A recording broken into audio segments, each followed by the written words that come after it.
Hey, what's up, everybody? Welcome to another episode of Heat and Receipts. Hit the like button and subscribe to the channel. Today we are talking AEW buys Ring of Honor. What? That's hot.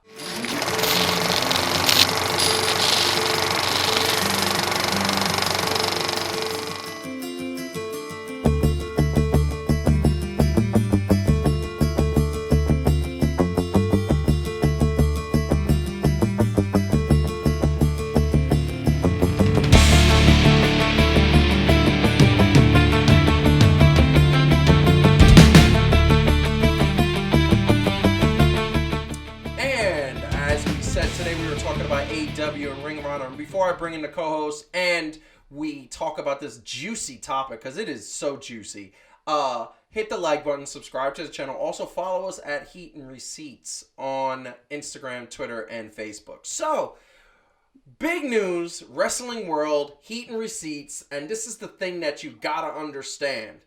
The thing that you gotta understand is that the last time this happened, where a major company bought another major company, was 25 or 20 years ago, 20 plus years. Obviously, Shane McMahon / Vince McMahon buying WCW, and WCW for the next year and a half, you got the WCW ECW Invasion storyline, which was one of the best storylines in the history of wrestling.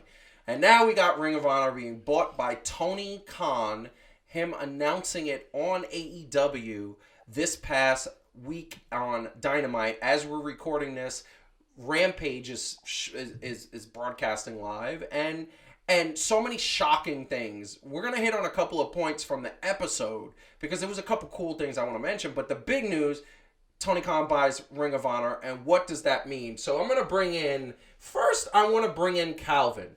Because the thing that I want to say really quick, Calvin, you are the expert of Ring of Honor. What does it mean for Tony Khan to purchase Ring of Honor? Well, and like you said, right, but the one difference in WWE purchasing WCW and the thing with Ring of Honor is we know that Ring of Honor just kind of went under, but they weren't really defunct, right? Like, so they're still at a place where people really loved them and everything that they were doing.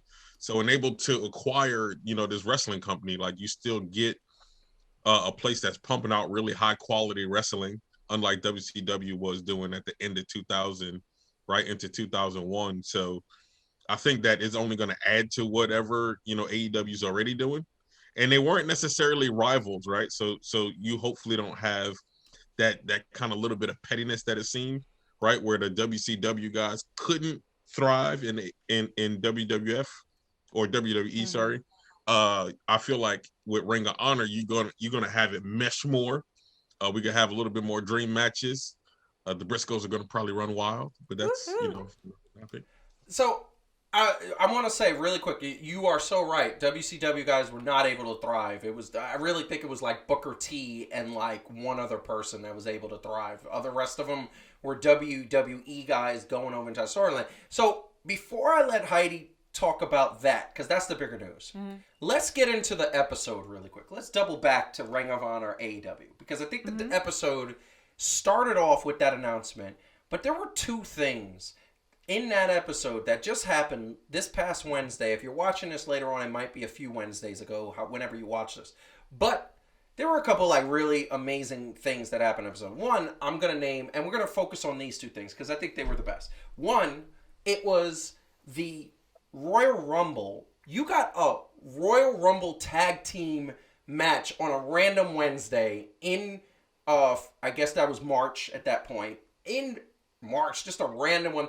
And it was cool because the week before they did the same thing, but they realized that it kind of sucked with all the guys in the ring to start the match. It really wasn't the best it could be. And once again, whoever booked that, if it was Tony Khan, which apparently he's doing most of the booking, you get the situation that he adapted and said, I didn't like the way this looked. Let's do it where we don't know who's coming out next. And oh my God, it was a Royal Rumble for tag teams. Heidi, what did you think about that?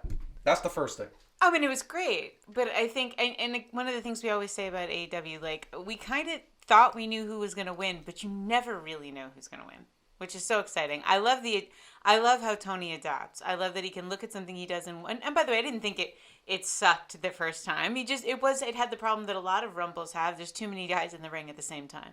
But he fixed it. And then he added the drama, and the tag teams, were the best tag teams. It was great. It was super dramatic. I loved it. I just think he's constantly perfecting. One of the things I wanted to say before. Yeah. About Ring of Honor that No. Don't get that. We're going to come back to that? Okay. We're coming back to that. All right. Well, I just want to say it is a wonderful, wonderful thing about Tony, how he adapts, and I think an incredible contrast to WWE that appears to hate adaptation of any kind. They hate adaptation, and they believe that they know better than everybody, right. and they know better than their fans.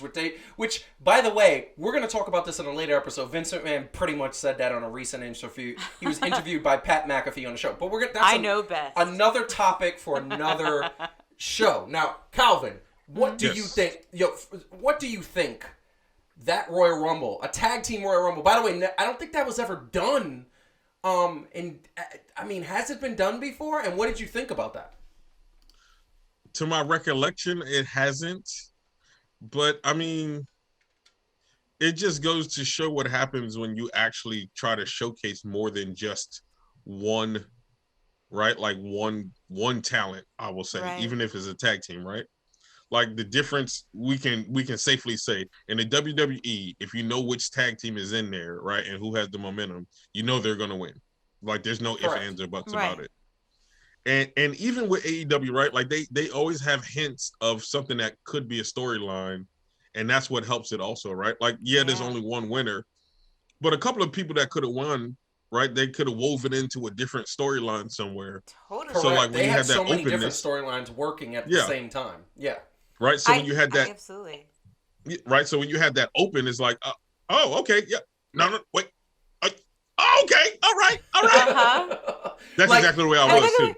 The pop that Top Flight got when they came back. I was like, wait a second. These guys are good, but they got a pop like it was the Hardy Boys. They got a hell of a pop. It was amazing. And yeah, no, I think Calvin makes a really good point. And also, I just want to point out to everyone that it was Wednesday. It wasn't a pay-per-view. It wasn't anything. It was just a Wednesday at AEW. They had what we're all thinking might have been one of the first tag team Royal Rumbles of all time on a Wednesday. Just a Wednesday. And I want to say something really quick. I've said a million times on this show, if you guys go back and watch preview episodes, a consistent thing I've said is that the only thing AEW is missing is 2 more pay-per-views. One of them being a steel cage, sort of Hell in a Cell pay-per-view, and the other one is their version of a Royal Rumble, because the Royal Rumble is classic. It's the only thing that WWE has that is still great, except this past year wasn't that good. Right. Now, imagine a Royal Rumble type pay-per-view, and AEW is going to bring this. Imagine a Royal Rumble type pay-per-view where we get a Royal Rumble for the main eventers, a women's Royal Rumble, a tag team Royal Rumble, and then a trios Royal Rumble. Mm-hmm. Can we all just sit back and fantasize? I know. Faction fighting. Calvin, can we sit back and fantasize about that? I am. I'm still. I'm doing it right leaking. now. I'm leaking. I'm soaking wet. So that was amazing, and I love the awesomeness that he adapted one week to the next, which is great. That's what you're supposed to do. You're supposed to understand and pick out the things that are wrong and fix them. So he did that. Tony Khan did that. Mm-hmm. The other thing that was amazing, and we're going to go to that really quick, MJF and CM Punk, Academy level acting. That's right. The acting and the storyline of MJF, and that was from the previous week where, by the way, come to find out, everything that he said in that promo was 100% fact. Yeah. That's what happened. He suffers from ADHD. He suffers from a lot of the things that he talked about, and that happened. Mm-hmm. And they verified that, so they tapped into the reality of it.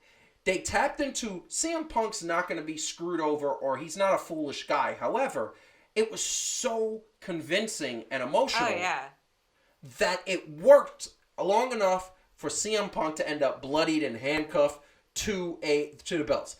Calvin, I want to get your reaction. By the way, can we just say so bloody? So bloody. So bloody. Very, very juicy. What a bleeder that man is. Very juicy. Calvin, what was your reaction to that segment? Look, first off, like, say what you want about MJF, he knows how to do great character work. Is he 24? 23 going no, he's 24. He's 24. Yeah. 24, right? He just turned 24, I think, into early February. Yeah. Yeah, you know what? At 24, his character work anyway is better than, dare I say, and I like this wrestler, is better than Randy Orton's, although Randy Orton was a world champion at 24. Right? Just understanding that, like, psychology of bringing the realness in it and almost seeming babyface, and like, what's this? Oh snap! I might want to be on his side. I'm just gonna make you hate me even more. Correct. Here's and Heidi, I'm gonna let you totally go in, but the thing that I want to say really quick, CM Punk is pretty good with his promos. CM Punk is pretty good with his wrestling ability. He's pretty good with, you give him a mic in an interview, all those things. What I saw from CM Punk, I don't know if I ever saw before. It was amazing acting work to put the microphone down. And even in the moment where MJF hugged him, and he was like, oh, why do I have to hug him? He still hugged him and made me convince him, like, yo, I actually for a second thought that this match wasn't going to happen. Like, it was going to be called off, and all of a sudden CM Punk and MJF were going to run the Pinnacle. Like, that's what I was thinking for like a second. I know Calvin's looking, like, Calvin's like, oh, but for a second, that's how good it was. And then Heidi, what did I start saying? I said he's gonna kick him in the balls. He's gonna kick him in the balls, and boom. And then bloody the hell out of him. And bloody the hell out of him. Heidi, what do you think about all this? Here's what I think. So, again, and by the way, amazing toast on a Friday night that we're recording. Cheers. Yeah, cheers. These are hurricanes in honor of Mardi Gras. Yeah. I think. I mean, first of all, like you said, the acting was incredible. And, this is one of the most riveting storylines. And there's no belt. I mean, I just can't say it enough times. You don't need a belt at AEW to make something interesting. I think that what I walked away from, you all know that I am particularly irritated by the fact that I think MJF's wrestling, while not bad, is not the caliber of the other pillars. Let me just do a really quick ranking. I think, in my opinion, Sammy Guevara is the best. They're all better. I think Jungle Boy's second They're best, all and significantly Darby Allin's third. Britt Baker's fourth, and then it's him. They're all significantly better than he is. They're like at another level. He's wrestling. He's a technical wrestler, not a high flyer, and he's not a very good technical wrestler. He doesn't have interesting finishing moves. He mostly lets other people do his wrestling for him, and I get it that that's his heel persona. I walked away from that feeling more patient with him, and sort of like Calvin said, he's 24. I feel a little bit more like, you know what, your character work, as Calvin said, is so exceptional.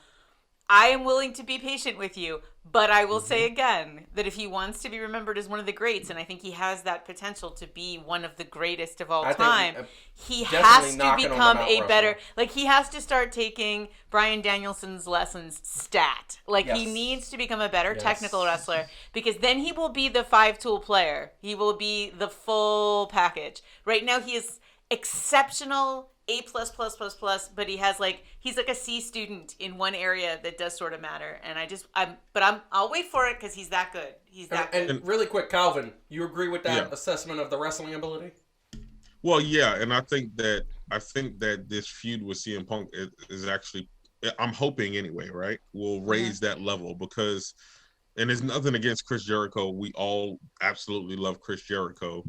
But 50-year-old Chris Jericho is not doing the same things, right, that 30 and 40-year-old Chris Jericho is doing. Right. So he's at 30 and 40, Chris Jericho was one of the best wrestlers in the world. Yeah. Hands down. So he's not necessarily good. I mean, he can still hang, right? But he's not, or even like Christian Cage, right? Like the older dudes who can still really do their stuff. Yeah. But I feel like with CM Punk, he'll have to wrestle more. Correct. Mm-hmm. You know what I mean? And so I think or this is just building him up until he gets in with like your Darby Allins and things like that, and hopefully that'll help raise that level. I'd love to see him get there. Yeah. He's extraordinary. Listen, I'd love to see him get there. I said it. I'm going to wrap this up real quick because then we're going to come back to the original breaking news, the big news. This is what I want to say.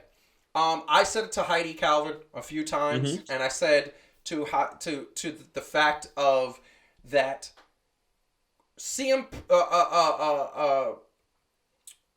MJF has the potential to be Ric Flair in terms of his wrestling ability. Ric Flair was never the best wrestler. He admitted that himself. But he was always entertaining, and his wrestling ability matched his character. And it matched it well. If MJF becomes wrestling in the ring, Ric Flair, he is going to knock on the door of the Mount Rushmore. That's plenty good enough. That's plenty good enough. And that's plenty good enough. I actually don't need him to be Bryan Danielson. I don't. I just need him to be And Ric the other Flair, thing that I just want to quickly say is that MJF is... I'm predicting... And obviously, by the time some of the people watch this, Revolution may have already happened. Revolution is 3 days away as of this taping right here.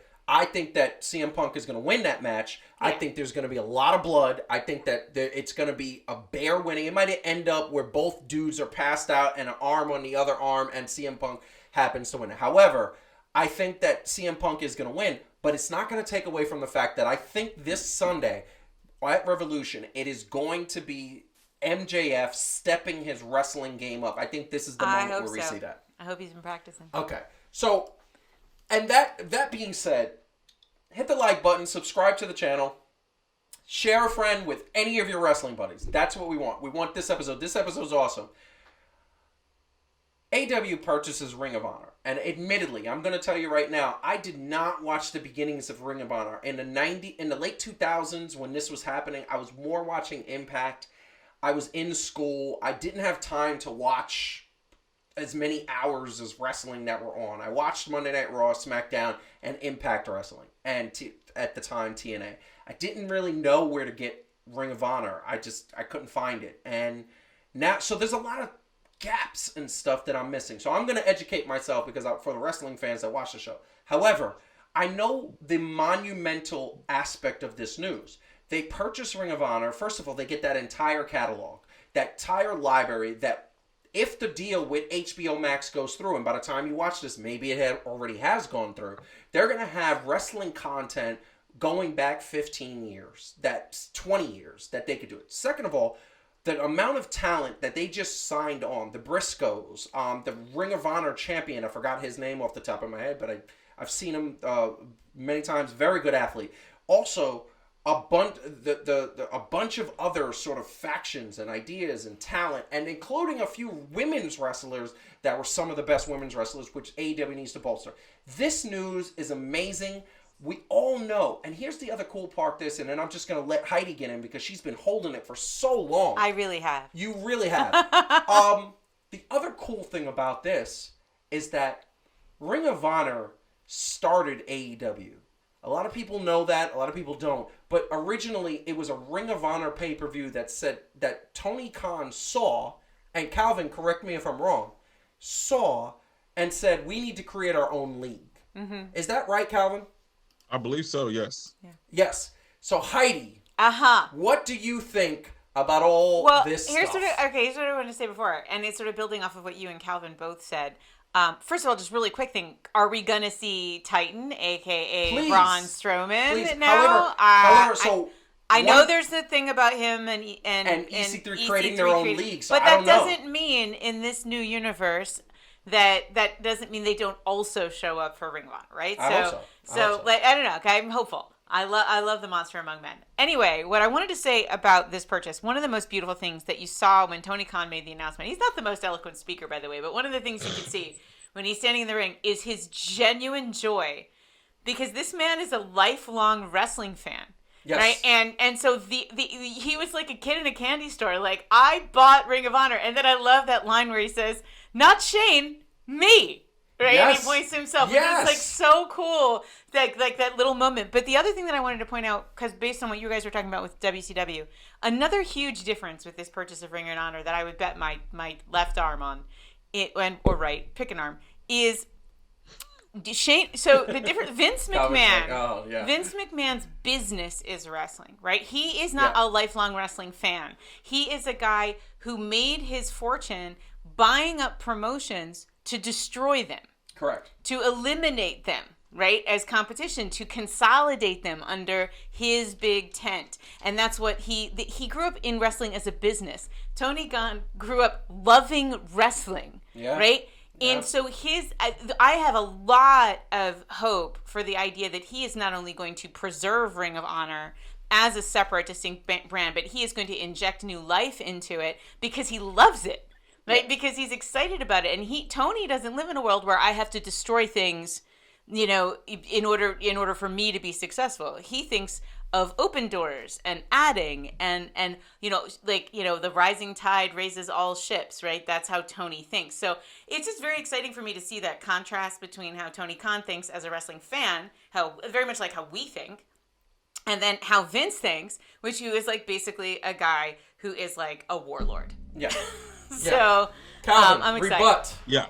He definitely has 5 Ring of Honor world champions, on the show, and I think he had him on the show last night.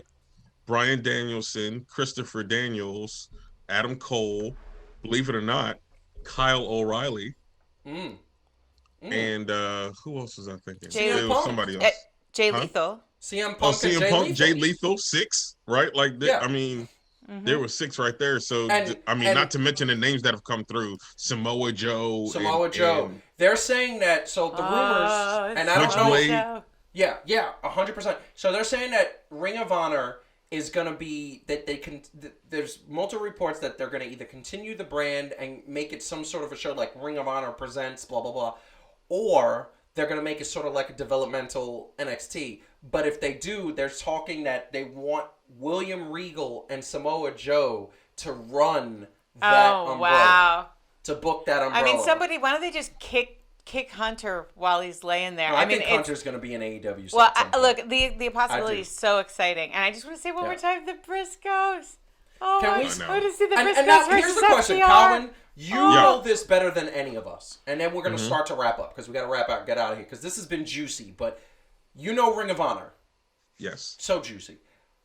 Who do you think is going to be the first, true Ring of Honor, current Ring of Honor? Because I think the Briscoes got the best, but I feel like it's going to be the Ring of Honor World Champion that's going to come Jonathan Gresham. Jonathan Gresham. That's who he is. Who do you think is going to be the first? Probably Jonathan Gresham. That would make sense. Because one of the things that ROH has that's unique from every other brand is they have this true wrestling championship also, which is like a nod back to just technical wrestling. Like there's nothing else but technical wrestling.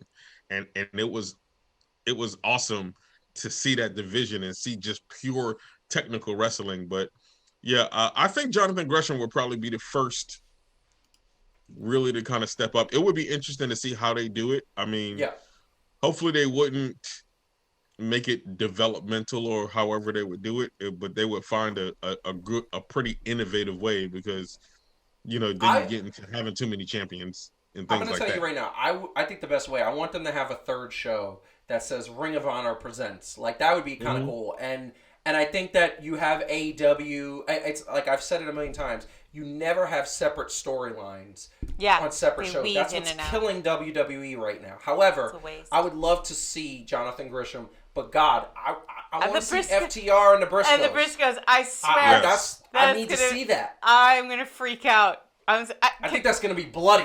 By the way, the last thing that I want to say just really quick, Calvin, you mentioned different Easter eggs that were sort of in this show, like references to Ring of Honor and stuff, like little nuggets.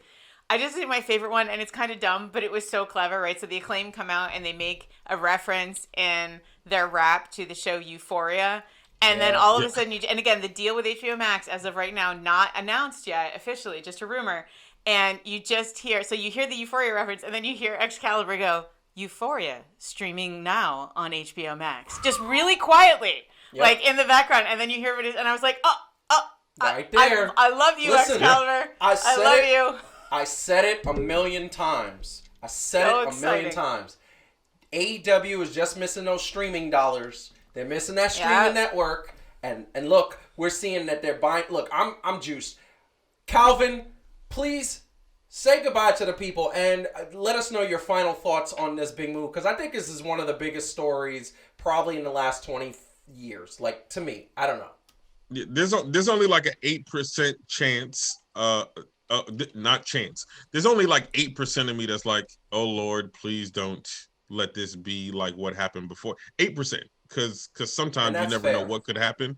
But at the same time, I know, look, I don't like to go past 100. I don't like to be one of those dudes. So I'm gonna have to say 92% of me is